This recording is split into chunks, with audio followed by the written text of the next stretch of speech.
Reversible और irreversible process. आइए आज के लेक्चर के अंदर रिवर्सिबल और इरिवर्सिबल प्रोसेस की बात करते हैं। Reversible process first law of thermodynamics जो कि डेल क्यू डेल डब्ल्यू और डी यू में संबंध स्थापित करता है। क्या संबंध स्थापित करता है? डी क्यू बराबर डी यू प्लस डी डब्ल्यू के। This energy conservation law shows heat and mechanical work are equivalent, परंतु प्रोसेस की दिशा का निर्धारण नहीं करता है। फर्स्ट लॉ ऑफ थर्मोडायनेमिक्स, अगर डी यू 0 के बराबर है तो डी क्यू बराबर डी डब्ल्यू के होगा।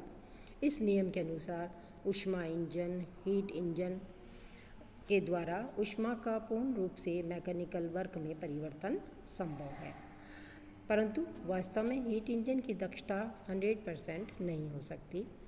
नेचर में दो प्रकार के प्रोसेस पाए जाते हैं, रिवर्सिबल और इरिवर्सिबल प्रोसेस। रिवर्सिबल प्रोसेस के बारे में पढ़ते हैं। अनंत सूक्ष्म परिवर्तन से थर्मोडायनेमिकल सिस्टम स्टेट ए से स्टेट बी प्राप्त करता है। सिस्टम डेल्टा क्यू हीट प्राप्त करता है। निकाय के द्वारा किया कार्य डेल्टा डब्ल्यू है, तो चेंज इन इंटरनल एनर्जी जो है वो क्या होगी?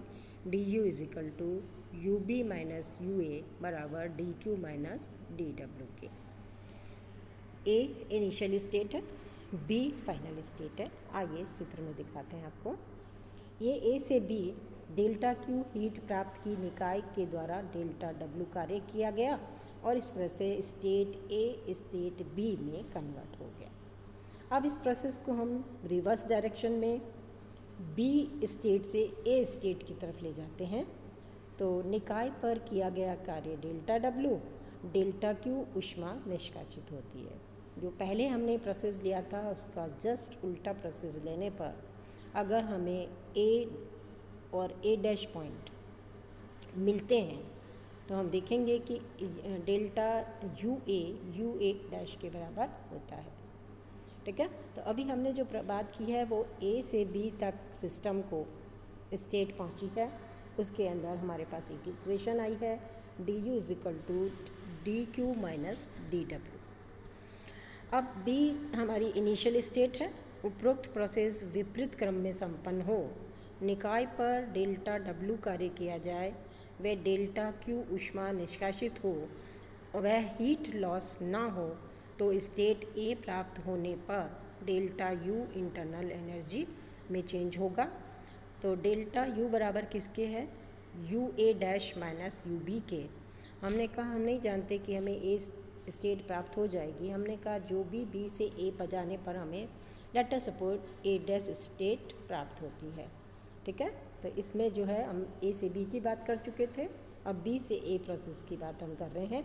तो हमें क्या करना है, जो इक्वेशन हमें प्राप्त हुई थी इसमें कार्य के आगे भी माइनस लगाना है और ऊष्मा वाली टर्म के आगे भी उसकी डायरेक्शन चेंज करनी है, यानी माइनस साइन यूज़ करना है। तो देखिए delta U A dash minus you B किसके बराबर आया? Minus D Q minus minus D W.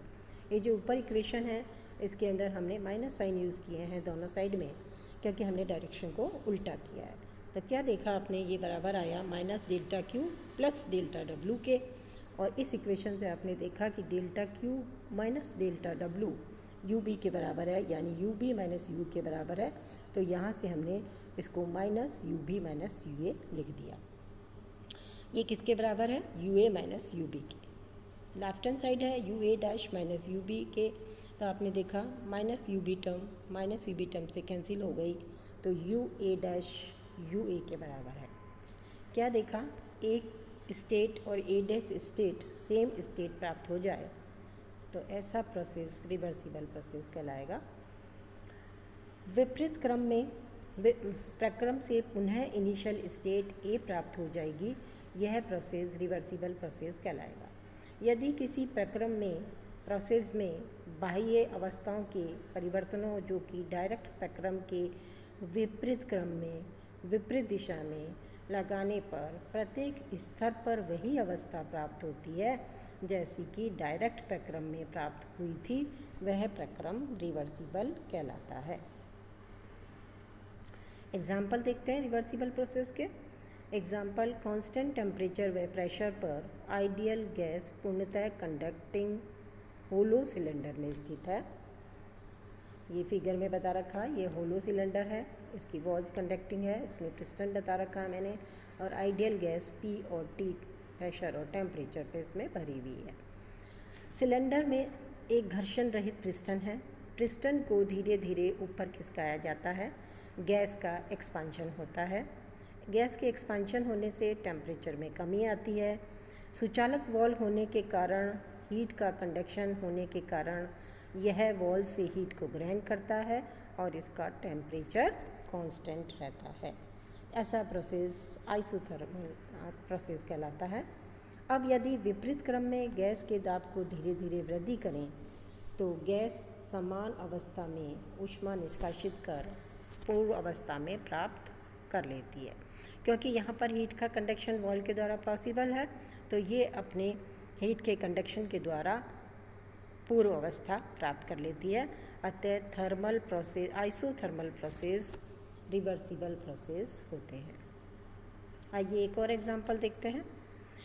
यदि पिस्टन व बेलन व पिस्टन पूर्णतः कुचालक पदार्थ का बना हो और पिस्टन को धीरे धीरे ऊपर की ओर खिसकाकर गैस को एक्सपांड किया जाए तो ताप और दाब में कमी आती है।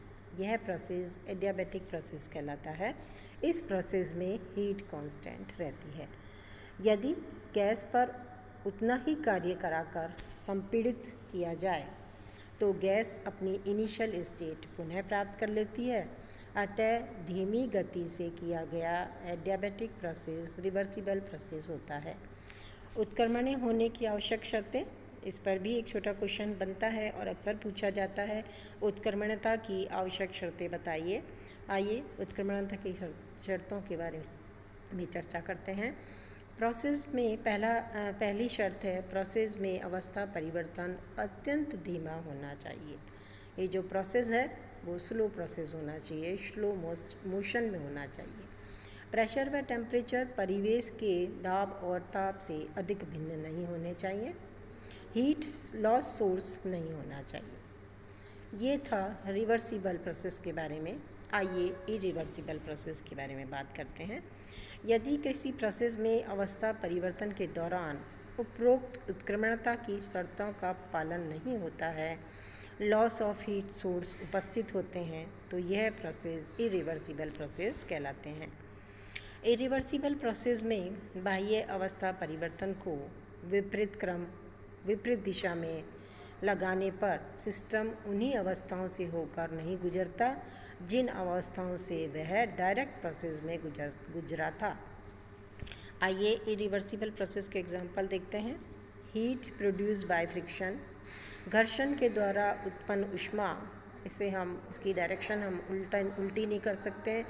हीट फ्रिक्शन से हीट प्रोड्यूस होगी, हीट से फ्रिक्शन प्रोड्यूस नहीं होगा। 3 मोड ऑफ हीट ट्रांसमिशन अगर प्रेजेंट है तो वो प्रोसेस इरिवर्सिबल प्रोसेस है।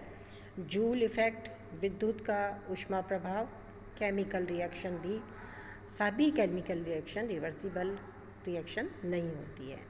सभी नेचुरल प्रोसेस इरिवर्सिबल होते हैं। अत्यंत सूक्ष्म उत्क्रमणीय प्रोसेसों में इसे विभाजित किया जा सकता है। धन्यवाद। कल हम हीट इंजन पर चर्चा करेंगे। धन्यवाद।